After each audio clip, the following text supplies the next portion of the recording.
And so, Kevin, we're at the tail end of the Berlin Film Festival, which will be ending on Sunday. And we're kind of curious as to what might win the actual Golden Bear and Silver Bear. Yeah.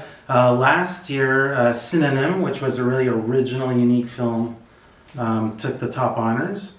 A great play for Said Ben Said. That was a smart move to not go to Cannes. This year, a lot of films are actually like they're not placing well on the Screen Daily grid. Right. A couple of bombs in there. And curiously, I think the jury led by Jeremy Irons are going to have a couple of American indie films to strongly consider for the top prize. What do you think might place in the 1, 2, 3 spots? So yeah, I mean, to your point, there hasn't been like a single breakout film this year, but there are 2 American films that are doing quite well with critics, and that would be Eliza Hittman's Never, Rarely, Sometimes, Always, and Kelly Reichardt's First Cow. Both are getting great reviews, getting very well received, so it's the first time in recent memory that I can think of that an American film has been a real contender. And 2 films that have already premiered before. Kelly Reichardt's film, of course, premiered at Telluride. That was a surprise, I think. Yeah. I thought it was a curious choice to world premiere there. And of course, Eliza's film played extremely well at Sundance. So it's quite refreshing to see that Carlo considered taking non-world premieres and fitting that in. Yeah. The jury is led by Jeremy Irons. You have the Bacurau filmmaker. You have Kenneth Lonergan. You have Berenice Bejo. You have people that will be looking at several aspects, politicized elements of certain films. Perhaps Bejo is going to be interested in the acting. Obviously, Jeremy Irons will be. As well. So on the Screen Daily grid, Dow placed extremely placed well. Yeah. I think Christian Petzel's film played well as well. Yeah. And that's sort of like reading the reviews. You get a sense that it encompasses a lot. Like there's fairy tale elements to it. There's 2 great actors. So, do you think Petzel actually has a chance to take the Golden Bear? It's tough to say. I mean, he's obviously well loved at that festival, and who knows what the jury will like. I mean, Kenneth Lonergan's a guy who will probably lean more towards things that have a strong story element, whereas the filmmaker for Bacurau might go for something that's a bit more out there. So. It's hard to say. I mean, it's personality sometimes goes a long way if the film doesn't work. And I imagine that just hearing some of the reviews, I get a sense that this might be Petzel's like a good work, not a great work. Yeah. Not something that you'd put in your top 3. It was certainly a mixed reception. What else do you think might surprise? Do you think the Russian film, which was a Goliath project to begin with. Do you think a film that was potentially filmed in like 10 years back and those kind of challenging films don't always go down well with juries. It's also a film that I don't know, because to give context, it's a 15-year project that also involves like an art installation and all of this other stuff, and who knows how much of that context you need to really get the full understanding of it. So fans of Blue Ruin and Green Room and Jeremy Saulnier's other 2 films are joyous because it was announced this week that Jeremy would be making his 5th feature film, backed by the Netflix Films people once again. So that means a budget that might resemble his last feature film. So what are your thoughts about this project and the attached talent? So Rebel Ridge, we know it's going to have John Boyega coming out of the Star Wars franchise. Don Johnson continuing to choose really interesting projects. He's worked with Craig Zoller, and Obviously, Ryan Johnson on Knives Out, and it's exciting. I mean, I'm a fan of Blue Ruin and Green Room. Hold the Dark didn't do much for me, but he's a director who likes to craft mood, likes to play with genre in really fascinating ways. And it's always exciting to see what he'll do next. So I'm excited. I'm very curious to see what this turns out to be. Yeah, he's definitely a filmmaker that's really into the atmospherics of a film, and delivers perhaps some of the more tense moments in recent American indie cinema. Yeah. This one explores systematic American injustices. That's how it's being pitched, and it's got dark humor, which is always, I think, one of his better calling cards. So do you think he'll return to a pattern that's familiar as we had seen in Blue Ruin? Do you think a bigger budget might push him to more? Yeah, well, I mean, we'll see what the budget is. I mean, listen, he's a filmmaker who's always sort of woven sort of social issues into his films. He likes to craft a particular mood and work within that. So I think I'm expecting the same, but obviously a bit different, because he seems to keep evolving with each picture as well. So yeah, I think it'll be familiar to his fans, but something more, I hope. So he's backed. The producers for this film are, I call it the Kelly Reichardt film business guys. They've been with Saulnier for this past 4 features, with the exception of Film Science. Film Science, with Anish Samjani, Neil Kopp, and Vincent Savino. For those who are not familiar with this production house, they're West Coast based and very selective in terms of who they work with. And I think if you look at their filmography to date, it's really is just Reichardt, then Saulnier, and then Reichardt, then Saulnier. So yeah, curious cooperation or creative association between that production house and Saulnier. Have you seen Murder Party, his 2007 film? That is actually the only film of his I haven't seen. So that's the film that really made a mark for him. It played in a lot of genre film festivals. Yeah. And from there he segued into more, he did a lot of DP work, notably Michael Tully's films. And so, yeah, I'm just, I think his last film was a misfire, and I'm curious to see how he'll play with a larger budget. So yeah, we're looking forward to Jeremy's 5th feature. So it was a great week for the folks at Neon. They picked up not one but 2 great docu-films from 2 of the festivals that just ended. From Sundance, they picked up one of those films where you have to live it in order to believe that it could happen. It's called Painter and the Thief. And going into the Berlin Film Festival, there was the film Gunda, which had a little bit of pre-buzz based on the fact that Joaquin Phoenix, who is very politicized and is a fervent believer in animal rights, he attached himself as an executive director to this film, and actually it was well received at the Berlin Film Festival. Yeah. So Neon is like killing it in terms of doc films. Perhaps we can talk about just like their small track record in terms of. Well, I mean, I think their track record. I think they're the indie studio of the moment. I mean, they're coming off a huge Oscar night for Parasite. Yeah. Portrait of a Lady on Fire is doing extraordinarily well.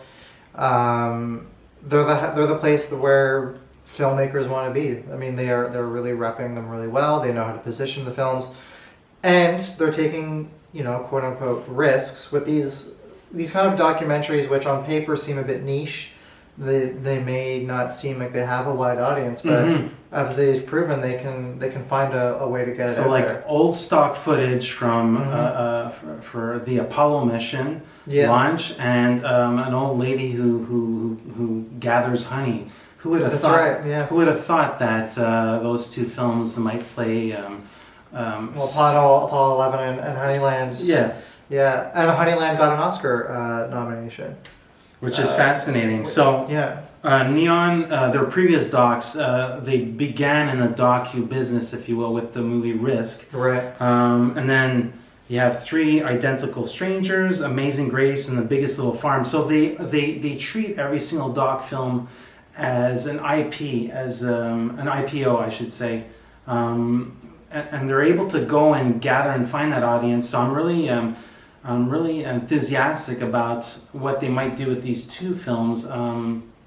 So the film that played in Berlin is called Gunda, and that's black and white. Yep. Without any sound, featuring a one-legged chicken and just a couple of farm animals, and they give them a little bit of a creative space, I guess.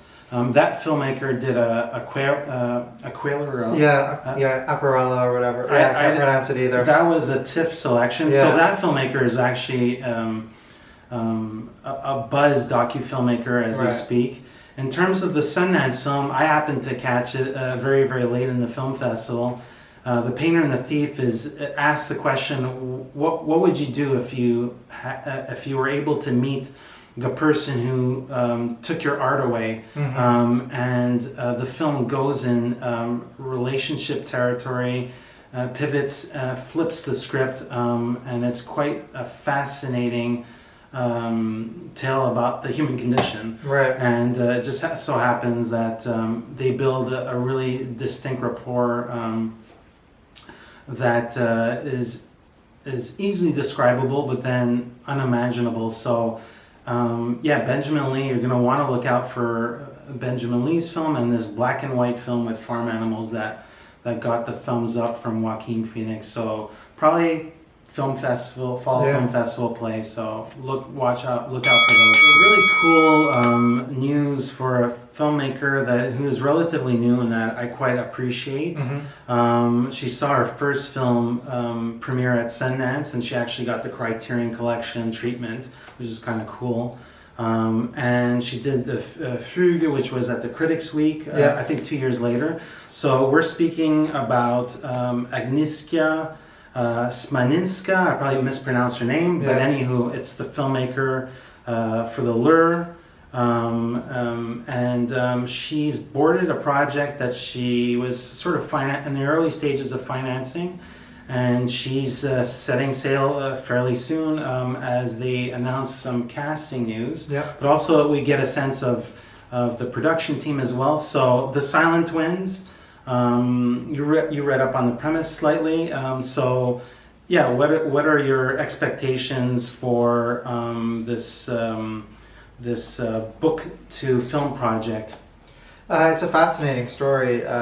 So we should say that Letitia Wright and Tamara Lawrence. They're leading the picture. It's about twin sisters who essentially refuse to speak to anyone else, and they develop their own language.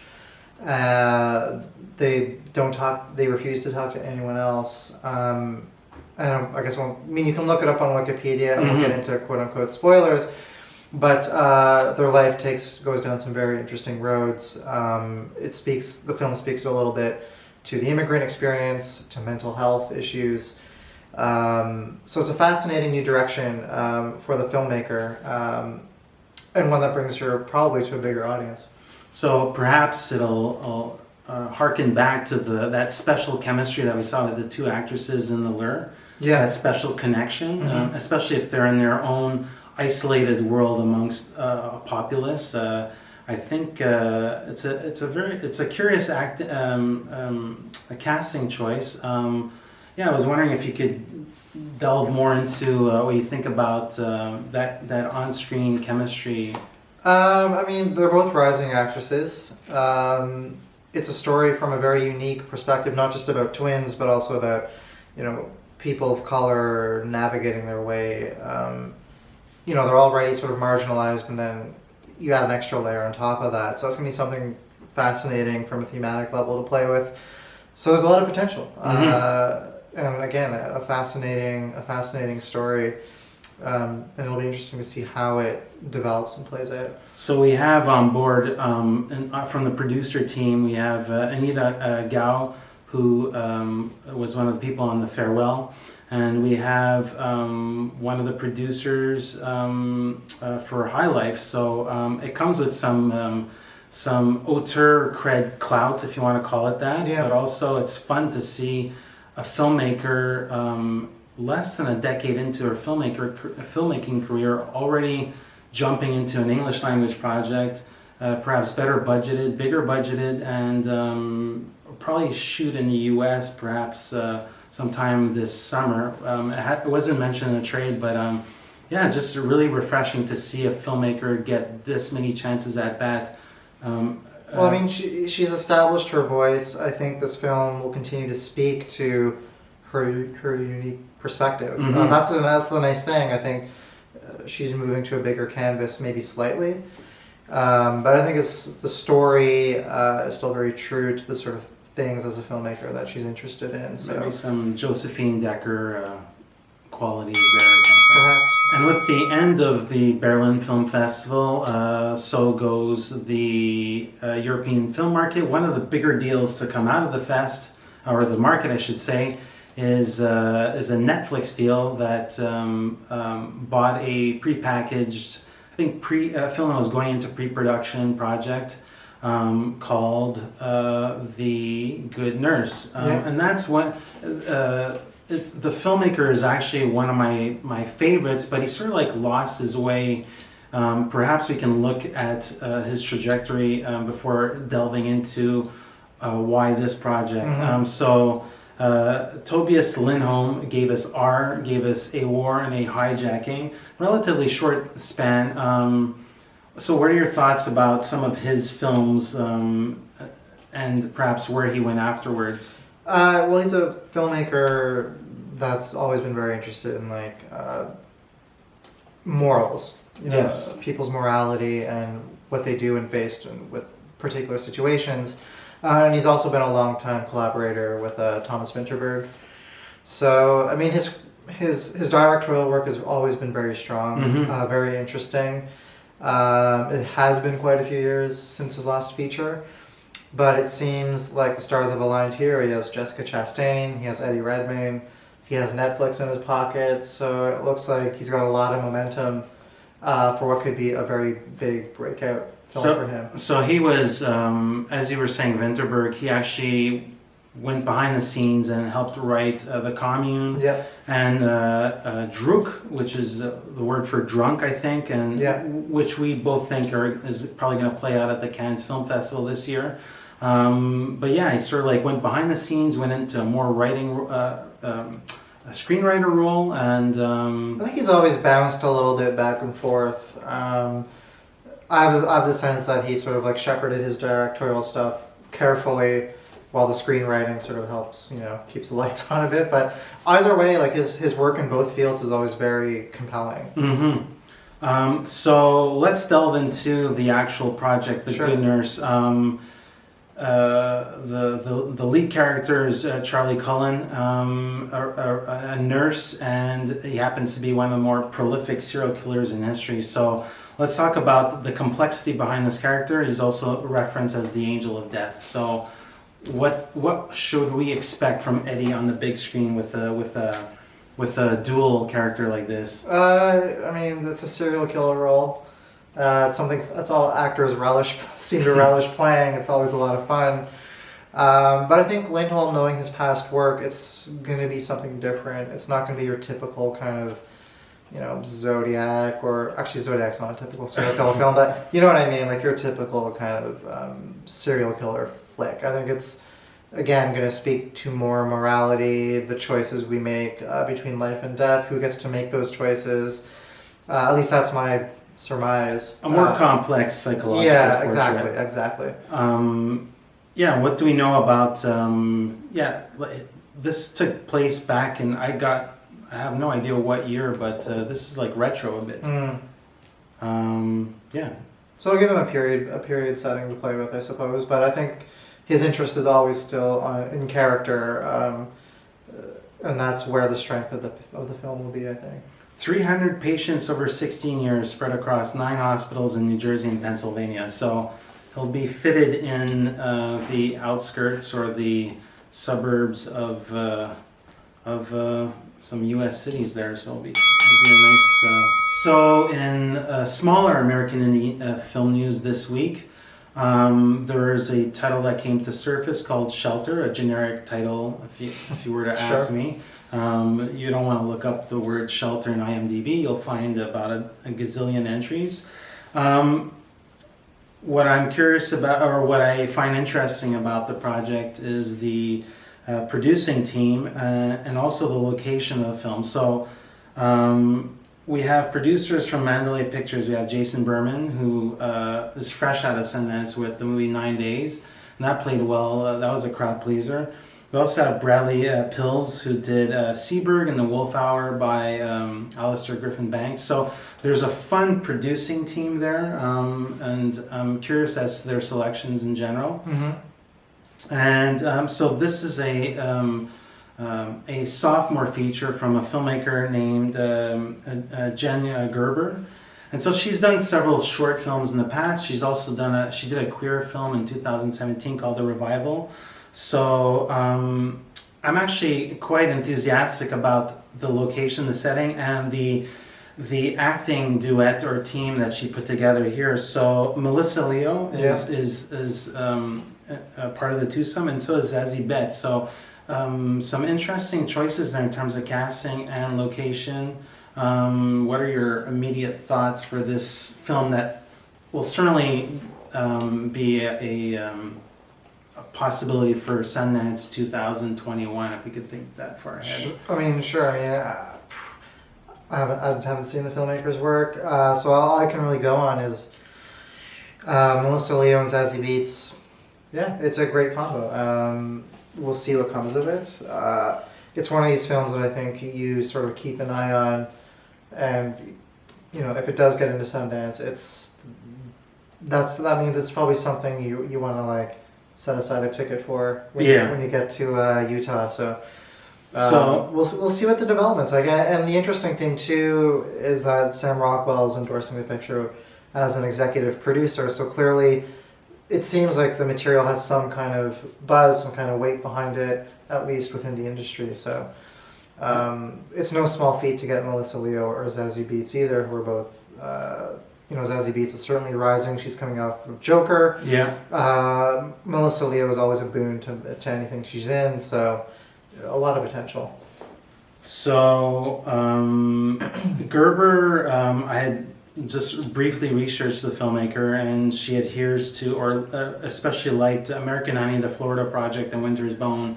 So if it's anywhere close to that territory, that means she might prefer a look or feel or tone or texture that resembles a little bit of realism. Well, it seems the synopsis speaks to that a bit. So the synopsis goes as such. A troubled father reconnects with a strange daughter after they find themselves homeless in the middle of a winter storm. Mm-hmm. So they might have to... So it sounds like it has that gritty realism from those films you mentioned that, So it seems she's bringing that inspiration a bit. Yeah. That's what she's citing as her favorite films. And Melissa Leo's character is part of a rural Minnesota backdrop, and she fakes an illness in hopes of getting back on her feet. I'm not really sure what that means, but it could be one of those dramas that carries a heavy dramatic weight. Definitely. So we can look out for this film. It'll go into production probably soon, and perhaps 2021 Film Festival. And with the end of the Berlin Film Festival, sort of coincided with one of the last galas in national cinema. So the César took place on Friday night. Lots of controversy. We'll go through that. Perhaps we can pick out some interesting finds or some interesting category wins. We were looking at the best animated feature film. I think we both fell for this. I Lost My Body. Terrific, inventive, moving film, animated film. with a unique premise of a hand that's been separated from the rest of its body. Unique work. It's a nice win for Netflix on the international stage. And it also picked up Best Score, and it's a wonderful score as well. So that's a nice victory for that film. For the animated film category, on my end, I'm really happy about Papisha winning Best Female Newcomer for Lena Kudry, who will be finding her in the new Wes Anderson film. And it won in the Best First Film category.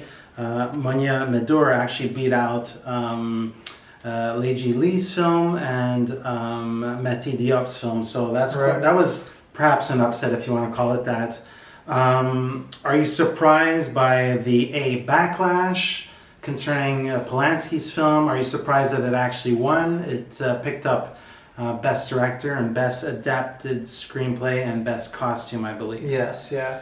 So you're surprised about... No, I'm not surprised. There was protests leading up to the festival. Adele Hanel's been very vocal about what the nominations for the film means. Certainly what the victories for the film means. I mean, sure, we were in the week where Harvey Weinstein was convicted, but clearly the industry has a lot to come to grips with in terms of how they deal with these kind of predators that are still active in the industry and are clearly still being awarded and recognized. And lots of catching up to do with by the French industries. Sure, by the French, but I think it's systematic. I mean, what's happening in the French industry is still happening probably in the American industry to a lesser degree. I mean, these things are not... I don't think you can separate it out by nationality. And, Adele Hanel has been the face of this, the protest, but it would have been nice if other directors, filmmakers, both men and women, supported her. I mean, I followed some of it, but I didn't really see that sort of happen. Portrait of a Lady on Fire walked away with one prize, unfortunately. I think we're both huge fans of the film. Huge fan of that film, yeah. I think we both might have picked it as our personal Palme d'Ors, which is sacrilege, going up against the Parasite crowds. And of course, Les Miserables is a film of the moment. It feels important right now. Do you think it'll age well, despite it winning all these trophy winners? Yeah, I mean, it's a film that I'm in the outlier. I think you might be as well, where I didn't particularly have strong feelings for it. It touches certainly on a lot of very of the moment issues. I'm not sure if it does it in a nuanced way particularly, but I think it's probably Latin for this particular generation, and if that's something meaningful, then I can't fault it for that. Well, I'll definitely back the Best Editing Award that it won, but I'm not too sure about Best Picture. Hey, this is Eric from IndieSponge. Check us out every Friday.